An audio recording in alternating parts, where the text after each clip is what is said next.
कीजिए। अगर आपके सामने एक ऐसा सागर हो जिसमें छिपा हो अमरता का रहस्य और उस रहस्य को पाने के लिए देवता और असुर एक साथ जुट जाएं, तो क्या होगा? यही है समुद्र मंथन की अद्भुत कथा। आदिकाल में पूरा ब्रह्मांड एक ही सवाल से जूझ रहा था, अमरता कहाँ है? देवता भी इसे पाना चाहते थे, असुर भी। और तभी शुरू हुआ वह महान प्रयोग, समुद्र मंथन। लेकिन ध्यान रखिए, यह सिर्फ अमृत की कहानी नहीं है, यह एक गहन दार्शनिक रहस्य जहां हर रत्न, हर विष और हर वरदान ब्रह्मांड की शक्ति और संतुलन का प्रतीक है। सोचिए जरा, क्यों सबसे पहले हलाहल विष निकला?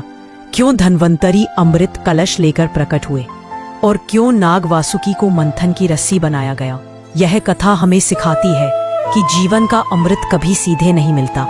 पहले हमें संघर्ष करना पड़ता है, विष पीना पड़ता है, और तभी दिव्य खजाने सामने आते हैं। समुद्र मंथन सिर्फ पौराणिक घटना नहीं, यह एक ब्रह्मांडीय प्रयोग जहां हर घटना विज्ञान और दार्शनिकता से जुड़ी हुई है।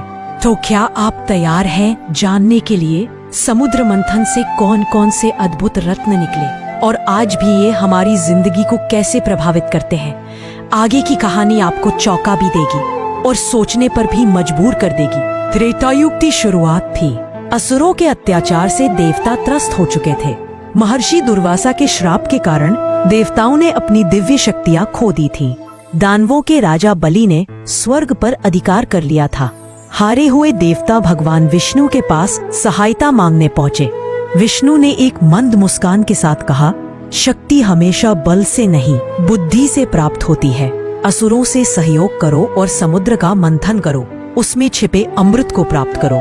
देवताओं ने आश्चर्य से पूछा, लेकिन असुर हमारे शत्रु हैं, वे क्यों सहयोग करेंगे? विष्णु ने कहा, अमृत का लालच सबको एक कर देता है। समुद्र मंथन के लिए एक विशाल मथनी की आवश्यकता थी। देवताओं और असुरों ने मिलकर मंदार पर्वत को मथनी के रूप में चुना। पर्वत को उखाड़ने के लिए सभी ने मिलकर प्रयास किया, लेकिन वह तस से मस नहीं हुआ। तब भगवान विष्णु ने गरुड़ को आदेश दिया। गरुड़ ने अपनी विशाल चोंच से पर्वत को उठाया और समुद्र तट पर ले आए। अब एक रस्सी की आवश्यकता थी। वासुकी नाग, जो असुरों के गुरु थे, उन्हें रस्सी बनना स्वीकृत हुआ। देवताओं और असुरों में विवाद हुआ, कौन किस ओर खड़ा होगा? विष्णु ने हस्तक्षेप किया। देवता नाग की पूंछ पकड़े और असुर सिर की ओर। असुरों ने सिर की ओर खड़े होना स्वीकार किया क्योंकि वे श्रेष्ठता चाहते थे, लेकिन वासुकी के मुंह से निकलने वाली विशाली सांसों ने उन्हें पीड़ा दी। मंथन शुरू हुआ। देवता और असुर अपनी पूरी शक्ति से रस्सी खींचने लगे। मंदार पर्वत घूमने लगा, लेकिन समुद्र की गहराई में धंसने लगा। तब विष्णु ने कछुए का अवतार लिया और पर्वत को अपनी पीठ पर संभाला। मंथन कठिन था, घंटों बीत गए लेकिन कुछ नहीं निकला। असुर थकने लगे, लेकिन देवताओं ने हिम्मत नहीं हारी। अचानक समुद्र से एक भयानक विष निकला, हलाहल। विष की गंध से पूरा ब्रह्मांड कांप उठा। पृथ्वी, आकाश और पाताल तक हाहाकार मच गया। सभी देवता और असुर भागने लगे, लेकिन तभी भगवान शिव प्रकट हुए। उन्होंने कहा, यदि इस विष को कोई नहीं पिएगा तो सृष्टि नष्ट हो जाएगी। शिव ने समुद्र से विष को हाथों में लिया और एक घूंट में पी गए। देवी पार्वती ने उनका गला दबाकर विष को गले से नीचे उतरने से रोका। विष के प्रभाव से शिव का गला नीला पड़ गया और वे नीलकंठ कहलाए।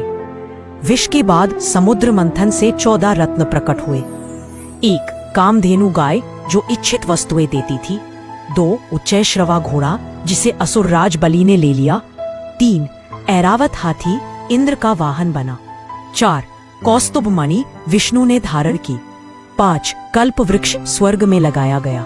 6 अप्सराएं, रंभा, मेनका, उर्वशी आदि, जो कि स्वर्ग में गई। 7 लक्ष्मी, धन और समृद्धि की देवी, विष्णु की पत्नी बनी।